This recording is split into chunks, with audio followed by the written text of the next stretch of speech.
હરણી lake zone ખાતે બનેલી દુર્ઘટના બાદ પાલિકાના અત્યાર સુધી ઊંઘતા અધિકારીઓને પોતાની કામગીરીનું પોતાની જવાબદારીનું ભાન થયું હોય તેમ લારી ગલ્લાઓ રાજકી બજાર એનપીએસએસની શાળા પાલિકા હસ્તકની જૂની ઇમારતો સામે કાર્યવાહી કરવામાં આવી રહી છે, જ્યાં 2 દિવસ પહેલા શનિવારે પાલિકાના વહીવટી વિભાગ દ્વારા નવાપુરા કેવડાબાગ પાસે આવેલા સરદાર માર્કેટની ઇમારતને ઉતારી દેવા માટે નોટિસ ફટકારી હતી, જે બાદ વેપારીઓમાં નારાજગી જોવા મળી છે। વેપારીઓ સ્થાનિક નગરસેવક બાળુ સુરવેની આગેવાનીમાં મ્યુનિસિપલ કમિશનર દિલીપ રાણાને મળવા માટે આવી પહોંચ્યા હતા અને 5 દિવસમાં દુકાન ઉતારી લેવાના નિર્ણયમાં ફેરવિચારણા કરવા અને ભવિષ્યમાં અહીંના વેપારીઓ માટે શું નીતિ રહેશે તેની સ્પષ્ટતા અંગે રજૂઆત કરી હતી। જો કે મ્યુનિસિપલ કમિશનર બજેટની બેઠકમાં વ્યસ્ત હોય મળવાનો બીજો સમય આપ્યો હતો। 90 વર્ષના ભાડાપટ્ટે દુકાન ચલાવતા દુકાનદારોને 5 દિવસમાં જ દુકાન ખાલી કરવાની નોટિસ આપતા તેઓએ વૈકલ્પિક વ્યવસ્થાની માંગણી કરી છે। જો કે નવાઈની વાત એ છે કે જો પાલિકા માટે આ ઇમારત જર્જરિત થઈ ગઈ હોય તો અહીંયા જન્મ મરણ શાખાની ઓફિસ અત્યાર સુધી કેમ કાર્યરત હતી? સરદાર પટેલ માર્કેટ જર્જરિત થઈ ગયું છે એવું એમનું કહેવા પ્રમાણે શનિવારે સાંજે 7 થી 7:30 એ લોકોએ નોટિસ આપી અને દિન 5માં અમે એને જર્જરિત મકાનને પાડીશું એવું નોટિસ પાઠવી। એના અનુસંધાનમાં અમે અહીંયા સાહેબને મળવા આવ્યા છે, મ્યુનિસિપલ કમિશનરને।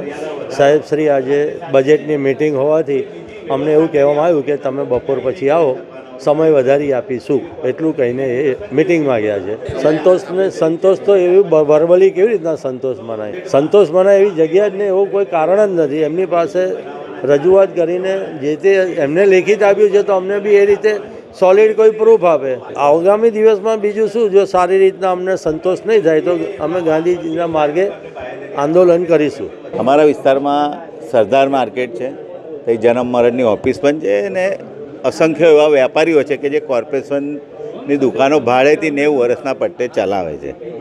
તમે જોઈ શકો કે છાપામાં પણ આવ્યું હશે, આપના માધ્યમથી બી જાણવા મળ્યું કે 5 જ દિવસની અંદરની નોટિસ આપવામાં આવી છે કે આખી બિલ્ડિંગ જર્જરિત છે અને તોડી નાખવામાં આવશે, 5 દિવસમાં ખાલી કરી દેવામાં આવશે એવી નોટિસ આપી છે। તો અમારું એટલું જ કહેવું છે કે સાહેબ ખરેખર તમે કહો છો જર્જરિત છે તો 2-2.5 વર્ષ પહેલાં જ તે રિનોવેશનથી લાખો રૂપિયાનો ખર્ચો કરવામાં આવ્યો હતો।